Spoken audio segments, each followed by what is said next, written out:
just know go-go, typically higher spending.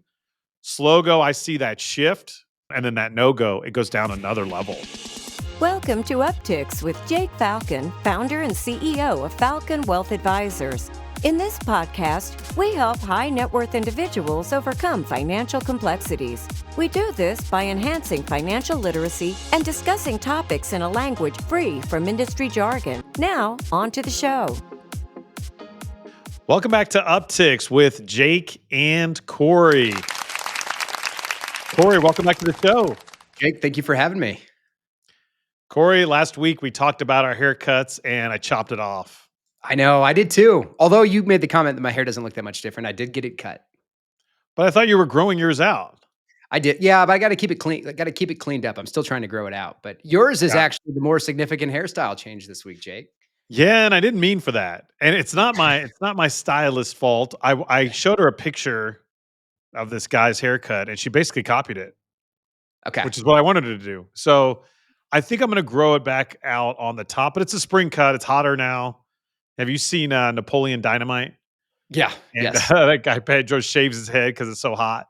Vote for Pedro. That's right. Yep. So it's hot. So I cut it off. Definitely feel lighter. My head feels lighter. So she did a great job. So it is short though. Definitely. Got to stay cooler on the golf course. That's right. That's right. All right. Anything new before we dive into today's topic? Let's dive into it. Yeah, I want to dive into it as well. For our audience, thank you so much for subscribing to Upticks. Please like and share our content. Please give it a thumbs up if you think it's worthy, a 5-star review. The whole point of Upticks is to enhance financial literacy. And be sure to stay tuned to the end of this episode where we've got some listener suggestions that are really interesting and thought-provoking that I want to share. All right, Cory. So with that, today's topic, we're going to play ball. Today's topic, Cory, is good news. Retired living can be cheaper. Cory, since you're the guest, I'll let you kind of cue it up here. What are your thoughts on retired living can be cheaper? My first thought, I'm glad we're talking about this, Jake, because I do recognize that we talk a lot about rising expenses and how things are more expensive. So I think it's good for us to shine a light on the other side because this is true. And my opinion, as far as cheaper retirement living goes, a lot of that comes down to understanding what your true retirement expenses are. But I think one of the big misconceptions that we make is that spending is just going to be consistent all the way through retirement and that lifestyle is going to look the same. And sometimes we may not take into account how much things can change in retirement. Right. Right. This is a good episode to talk about the go-go, slow-go, and no-go years, Cory. So I think we will bring that back up. But first, a full disclaimer, though. Yes. I don't want our audience fooling themselves thinking that they are magically going to be able to spend less money the day they retire. Because I'll tell you from experience of having literally, Cory, thousands and thousands of 19 years doing this. I've had thousands of meetings about this. Spending typically does not drop off the day you retire. However, to our point here of today's topic, retirement living can be cheaper. And we'll talk about what that looks like. So I don't want people fooling themselves. And in fact, let's go into that. Why don't you define go-go years, Cory? When is it? What does it mean? Yeah, the go-go years, the first, 10 to 15, maybe even 20 years of retirement, depending upon when you retire. And my opinion, Jake, is that the go-go years are sort of what we idealize or visualize when we're thinking about retirement. You don't have the constraint of work. You've got more time available to you. Maybe spending time with family or grandkids, traveling, playing golf, basically going and doing all of the things that you always wanted to go do that you planned for when you retired. I think that's really the go-go years. And frankly, there's probably a lot more discretionary spending for people during those years too. Yeah, and I think the goal for most people should be like you kind of alluded to, is to extend the go-go years. Yes. The go-go years hopefully are when you are at your healthiest. Yep. You have the most energy. Your cognitive function is at its highest, and you have a renewed purpose. I'm reading a really good book right now about this, though, Cory. And the first chapter talked about how we talk about investment portfolios and financial plans and financial goals, but to have in my opinion, a successful go-go year period, you also need to invest in your health and your relationships. So if you want to play golf 4 times a week in your go-go years, you know what though? You actually have to exercise and stretch and somewhat train for that. Like you can't, as a 55 or 65-year-old, you can't just go play golf 4 times a week and expect to feel good. Like Yeah, that's a great point. so you have to invest in your health, get a gym membership, buy some weights, get a Peloton, whatever. I don't care what it is. Invest in whatever you're doing. And then he talks about the person he interviewed in this book about relationships, how Mm. and I actually posted this on Instagram. Quick plug for my Instagram. If you're not following me, please follow me. Jake_Falcon_CRPC. I am active on Instagram. Cory is Cory Bittner KC. He's active as well. So relationships, Cory, if you think about, and I remember, I got a quick story about this. Okay, good. I always go on these tangents with you, but that's the point of the show. Tangent away, Jake. This is a safe space for it. So I posted this. So when we are in high school and middle school or whatever, we are forced into spending time with our peer group. Mm. And during a traditional career, 20, 30, 40 years before this whole work from home became a big deal, you are forced into spending time with your peer group. However, in retirement, your peer group is gone and it's you and your spouse, or if you're by yourself, maybe your kids or grandkids, and that's it. No more peer group. Mm. And I had a rough go transitioning from college to the workforce because in college, I went to class and I hung out with all my buddies. Pretty cool life. Social chair in the fraternity. Social chair, my fraternity. That's right. Big man on campus. So when I go into the workforce, Bottom sure, of the I've got totem pole. coworkers. I've got some coworkers, but they're not my friends really yet. You know, I think those relationships developed over time. But I don't have a peer network. So my point is, in your go-go years, if you're not doing that, you need to be the person planning it. Plan a monthly lunch. And by the way, plan these lunches with people you actually want to spend time with. Like don't plan a lunch with someone you hated working with. Good Like point. there's no reason for that. So, but you need to be your own social chair, plan your lunch, maybe plan a road trip or whatever, be the ringleader and keep that relationship engagement going because it is healthy as humans. We are not designed to be on an island by ourselves. We were designed to interact with other humans. And so, again, go years, though, when we get back to today's topic, I have seen more times than not spending increase. Correct. I agree with you. So I don't want to scare people, but like, if you think you can live off $8,000 a month and you're retiring, you want to round that up to 9 or 10 and see if your financial plan works, because those go years are the years to do the fun stuff. Now, again, we're talking about how your expenses can lower. So Cory, why don't you go into the next phase of retirement or the slow go years? I'm going to do that in just a moment, Jake. I just wanted to add a point because you brought up, I'm glad that you said this, the piece about investing in your health, like for the person who wants to play golf 4 days a week or whatever it might be. The second point, or I guess from my perspective, Jake, what's aligned with that is that frankly, investing in your health can also help to keep healthcare costs more manageable in retirement. Right? Good point. If you were staying active, if you're exercising, I mean, the reality is if you have less long-term medical costs, that's going to be a smaller line item in your budget. And the likelihood of that happening, if you're active and investing in your health, is probably higher. So I think that's a good point in terms of living more cheaply or living cheaper in retirement. I think investing in your health is actually one way to do that. Yes. And I would argue as a retiree in your go years, you have time to eat and be healthy. No more excuses, right? And for some people, it's not your fault. Like you worked 50 hours a week, you had a stressful job. Maybe you didn't have access to organic food or whatever. But now is the time to double down on your health. Quit smoking, quit drinking if you've got if that's a health issue. Eat healthy food, drink good water. You know me, huge water guy. I love essential water. They don't pay me to drink it, not yet, Cory, but they need to pay me. Yet being the key word. That's Tech 9. That's right.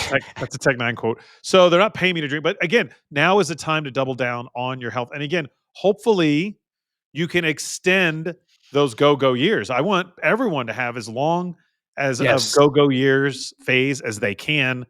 This is why you've worked and saved. And this is the time to do that. But remember, and we've talked about this before, Cory, that retirement is not all sunshine and rainbows. You still have to work. You still have to work. You have to work at it. That's right. But that's the go years. All right, good. Go into the slow go years for me. Yeah. So the slow go years, this might be where, trips to the beach can turn into trips to the mall. In my experience, this is when people's lifestyle just slows down a little bit. They might come to appreciate more some of the smaller things, spending time with their family, just being at home. Basically, in my mind, the slow go years are when life becomes more simple for people in retirement. But oftentimes, that can result also in people spending less money. Like if you are not taking cruises around the world or going to the golf course 5 days a week or whatever it might be. The reality is that's a period of time where spending can come down. It's also the period, Jake, where maybe somebody going into retirement with a mortgage gets the mortgage paid off. Maybe there's, some kind of loan. I mean, just when we think through all those things, that's where there's the practical reality of how cash flow can change too. And good, Cory. That's excellent. And let me be clear here. Your slow go years can actually be more enjoyable than your go years. So I don't want to Correct. over promise on these go years. Look at me. I don't like to travel, Cory. We've been over this. That's right. I've got a tangent on that too, Jake, but I don't need to get into it on the show. But I was like, I'm Maybe more next aligned with week. you now. Maybe Maybe next next week. week we'll talk about Yeah. your travel issues. But Yep. so I don't know yet because I haven't thought that far into my retirement, but I might be someone that loves my slow go years. And this is where I've been doing this 19 years, right? So I've seen clients go from the go to the slow go. Yep. And I have seen a shift in appetite to spend money in many of my clients. And this is what you're getting at. So many times, if I talked about, like here, my example, that you think you need $8,000 a month, I'm telling you, you really need 10. In your slow go years, that might drop to 7. And because your car, you don't want a new car. You're happy with your car. You don't want to deal with the new technology of these new cars, right? True. Or like you said, you've been there, done that. You've been to Europe. Yep. You've been to all the beaches. Oh, you've been on all the cruises you want to go on, and you've gone and seen your grandkids. Now your grandkids come to you, Yep. and vacations are not 2 or 3 times a year; they're once a year, and if that. And as a result, and like you said, you don't have a car payment. Maybe your mortgages. This is a lot of times people mortgages drop off. Your mortgage has dropped off, and so your spending actually comes down. As we get older, I see a lot of older people don't eat as much. Correct. They go from eating Yes. 3 meals a day to 2 meals a day. They That's actually true. have to struggle to keep on weight many times. And so all of that stuff, that appetite for the American dream or whatever you want to call that of Mhm. expansion and spending, Yep. it Yep. starts turning into contraction. And again, it can be a very wonderful, beautiful time in your life. In fact, it can be the most enjoyable time of your life. So I don't want to sound like the slow go kind of has a negative connotation to it by the word slow, but I'm just saying maybe your appetite for spending and risk and expansion slows down to more of a relaxed, laid back, enjoyed time in your life. And there's nothing wrong with that. You still need to invest in your health. Don't get me wrong. You need to do some things and have a budget and a financial plan. But that slow go time frame is when we typically see that spending shift.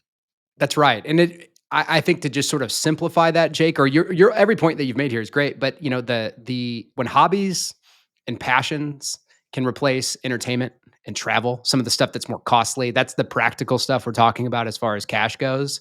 And I do agree with you, though, your point about the psychological benefit of a simpler lifestyle can just remove some of the financial stress. I was thinking about this while we've been talking, Jake. I think for myself, obviously, I'm not retiring tomorrow, next month, next year, anytime in the next decade or two. But in my own mind, I think I almost envision working through my go years and retiring straight into my slow go years for myself. And not having go years is what you're Yeah, saying? basically working through that period in my life and going and doing the things that I want to Ah, do. But in my own mind, if I can continue working while I do that, great. But I think I actually envision the slow go life more when I think about my own retirement. you think you're gonna go from I wouldn't say you go 100 miles an hour, but you got a pretty charged up life. Do you Mhm. think you're gonna be able to do that and then just kick it into freaking reverse or neutral? I don't 30 or think there's 40 years from now, yeah, probably. I don't think it'll work Probably. that way. We'll We'll see. I don't see. think it'll work that way. I think you're gonna have to ease into it. That's fair. But I love the fact that you said, because I think a lot of young people think this way, and I don't think it's anything wrong with it, that they want to experience life now. Right. And they don't want to have a bucket list. They want to do their bucket list in their 30s and 40s, not their 60s and 70s or 50s and That's 60s. right. And that's fine. There's nothing wrong with that. There's nothing wrong with that. So, All right, okay. good. Good. So, go ahead. All right. So the next phase, Cory, is the no-go. Mm. So why don't you define and talk about the time frame on the no-go years? I would say this might, Jake, be the last 10 years or so of retirement. Maybe when somebody gets into their 80s, this is when people are traveling a lot less, maybe even getting out of the house less. It's a period in time where healthcare and medical expenses can be greater. But it's sort of the end of the plan, right? The end of life. As morbid as that sounds, it is a reality. And that's the period in time that we're talking about. And I think that it's good that we talk about this because that's the period that I don't know if everybody always considers when they think about their own retirement. Right. And this can be exciting and can be sad. I mean, this is sometimes cognitive functions decline, physical Right. functions decline. So again, you're not going, but the small silver lining of it, like you said, it's a part of life. But the It small is. silver lining of this is that your spending normally dramatically decreases. Even if your healthcare goes up, you've got Medicare, right? So you've got Medicare. It's not like you're paying out of pocket for everything you That's do. right. So, but I see it. Some of my wealthiest clients in their 80s and 90s don't touch their accounts or live off very little dividends Yep. or give Yeah, money they're to really their thinking about kids. the money going to their heirs or Yeah, beneficiaries. they're not worried about their money anymore. It's not about money. It's Which not is about very money. interesting that people Yeah. have that perspective later in life. Yeah. Yeah. It's about relationships and health. And Things that you need to invest in. yes. And I think that's why this book, I love that they kind of started with a It's bang. good. That first chapter is like, you got to invest in your health and your relationships. If you Yes. want to have a successful retirement. Yes, you need the money. Of course, you need the money. But that health and relationships is almost equal or sometimes more or less important. So again, the no-go years, but again, these can be great years also. I've seen many clients really just enjoy being at peace with waking up and reading the newspaper Yep. or seeing their grandkids once or twice a week, and there's nothing wrong with that. And they have a beautiful time with that. And it's very simple. They might not even have a car anymore. Right. They might downsize into an apartment at this point or some sort of senior care living community, right? They Mhm. can be expensive, but they can also be cheaper depending on what kind of house situation you've got. So, That's right. but yeah. So again, just know go typically higher spending, slow go. I see that shift normally. And again, I can't comment because I've had thousands of meetings, but there typically is some sort of shift. Spending comes down, and then that no go it goes down another level. Um, and what's great about our team and our financial planners, we have trained them, Cory, to be able to mock up a financial plan to show this type of scenario. The only problem I have with showing this scenario though is if you tell us I'm going to cut my spending at 70 Mm. and the plan is predicated on you doing that, then you got to cut it at 70. And you have to stay disciplined to that because we can show you spending more, but many times spending more is not sustainable. So at some future point in life, you have to cut it. And that's okay, but you have to be honest with yourself and honest with us and realistic, saying, I'm going to cut it at 70 or 75, whenever that number is. And our planners can model that out for our clients. And I think it's a real powerful way to have a meeting with a client. So again, if you're a client of Falcon Wealth Advisors and you're watching or listening to this and you want our planners to mock up your plan, just simply message me on Instagram, go, slow go, and no go, and I'll relay that message to our planners. Do the same to Cory. So again, go follow me on Good. Instagram, Jake_Falcon_CRPC. Just message me go. I know what that means. All right, And go. That's good. go. And we'll have the planners adjust your plan and follow up with you to look at some of these scenarios. But that's Yes. how spending can go down, right? So that to me, that's the most realistic way that I see spending decrease. I don't see spending decrease the minute you retire. I just don't. Maybe they're going to be like you though, Cory. If you go from go to slow go right at retirement, maybe I just don't. I haven't seen it. That doesn't mean it can't happen. And again, we do work with 850 families at Falcon Wealth Advisors, but so that's a small sample size compared to the global population. But I would much rather see somebody spend more and then less or flat, Yeah. And one point I just want to make, Jake, alongside all of this, when you think about living cheaper in retirement, tax efficiency and tax effectiveness and tax planning is Big deal. huge, Big deal. huge when people are retired in terms of what accounts you pull what dollars from. taking advantage of qualified charitable donations if you're charitably inclined when you've reached the age where you're eligible to do so at 70 and a half. The point there is that managing the tax efficiency can be a huge benefit to actually helping people live more cheaply in retirement. I don't know about you, Jake, but my experience from some clients is it's interesting how we'll map out their plan, we'll map out their spending, and then we can look at it and say, your gross income that's reported on your tax return is going to be lower than it was during the years that you were working, but your net income is the same, if not even more, if we're managing the tax efficiency appropriately. That's also a goal, an important point of what we do for our clients. And really, Jake, why you and I pound the table on that. But that can be another key to helping you live cheaper in retirement. Yeah, good point, Cory. So all the things, Roth conversions, looking at your building up a brokerage account pre-retirement, all these things can help your lifetime tax situation. This is my little pet peeve with CPAs Mm. and accountants, Cory, is they don't do a lot of planning. All they're trying to do is file your return for this year, and they throw a couple off-cuff suggestions. What our planners do is they look out the next 30 years, and they say, all right, Cory, we're looking at your financial plan. They can actually show you this. They can say, this is your estimated lifetime tax, which is a big number for people, and they don't like to see it usually. Yeah, But that's right. but the reason they do that is to say, okay, this is your lifetime tax number. What can we do to lower that?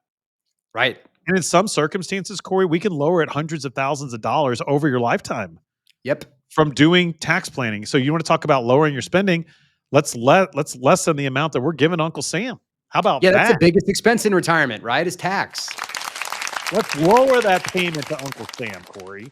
We Let's want do everyone it. to pay their fair share and whatever is owed, but we not don't want to anymore. overpay. We don't want to overpay. That's right. Good one. Good one. All right, good. You got anything else before I go into our listener suggestions? Let's get into it. All right, so I got a good one here. So thank you to the person that sent this in.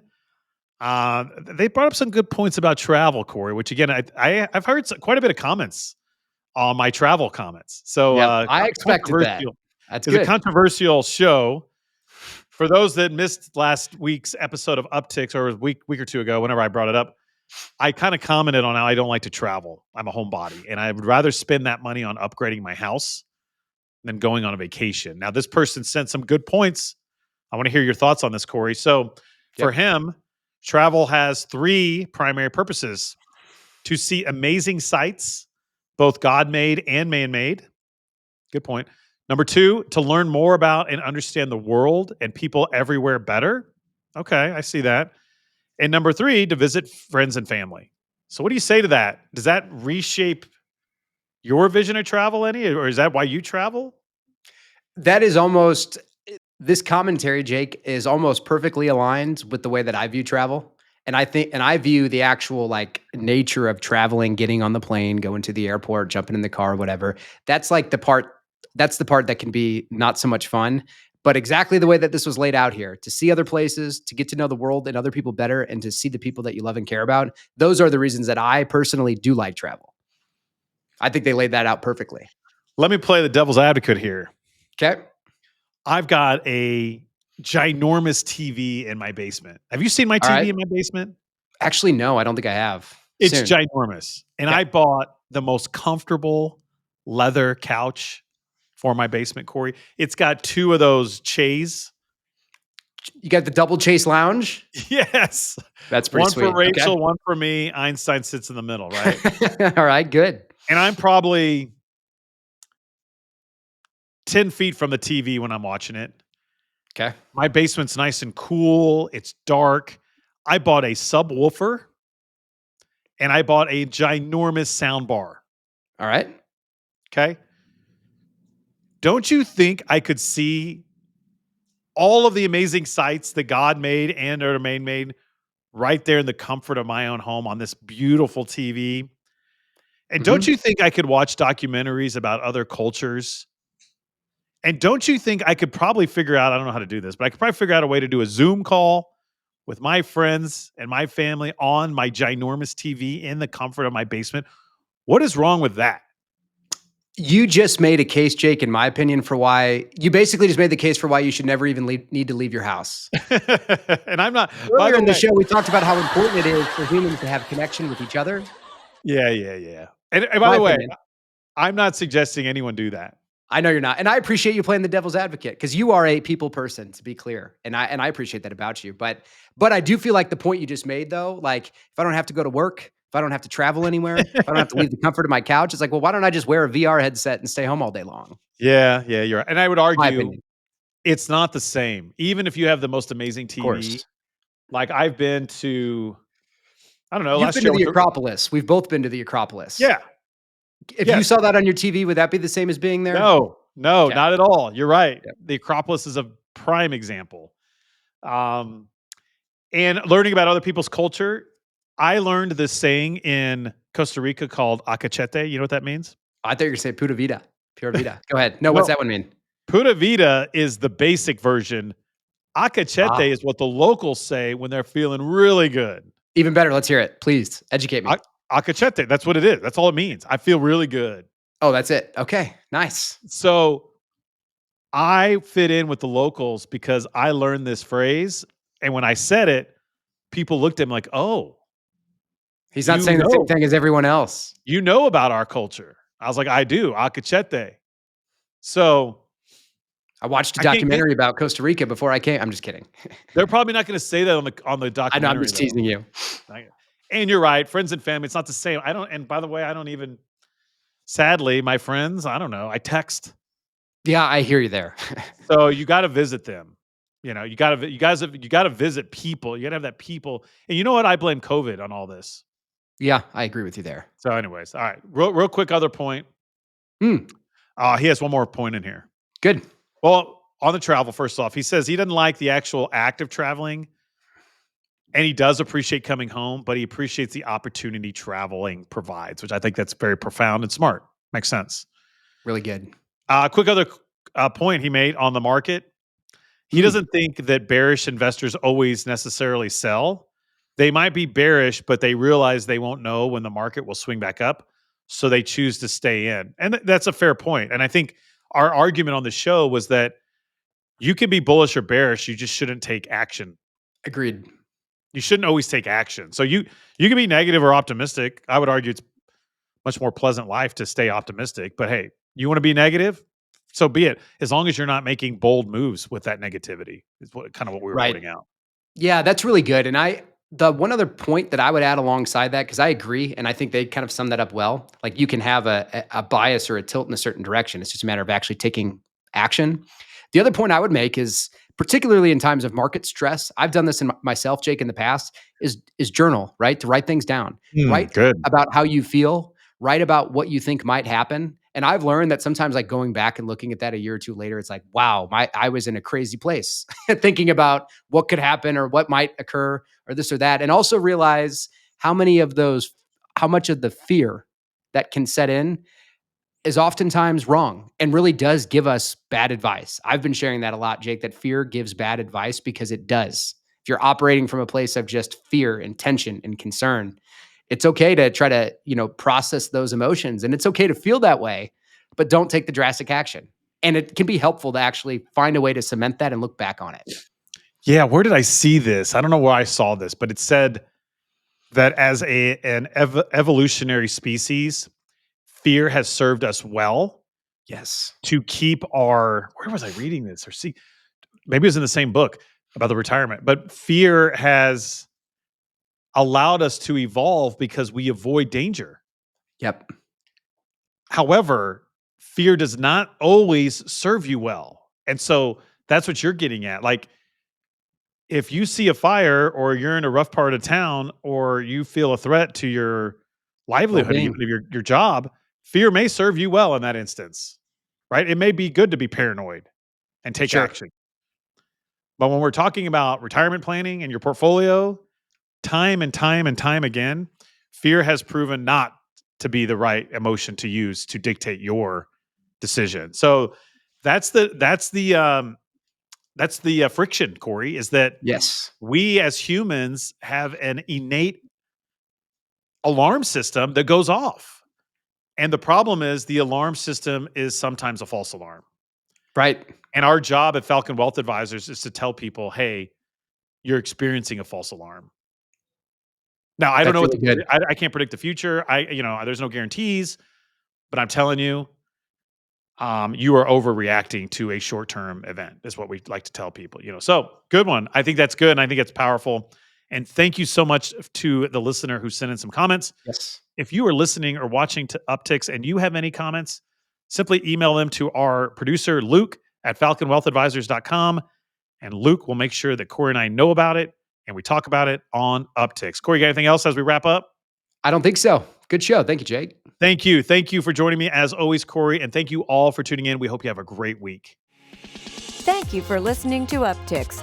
Click the subscribe button to be notified when new episodes become available. Also, be sure to visit our website, falconwealthadvisors.com, and click the Contact Us button if you'd like to meet with Jake and his team.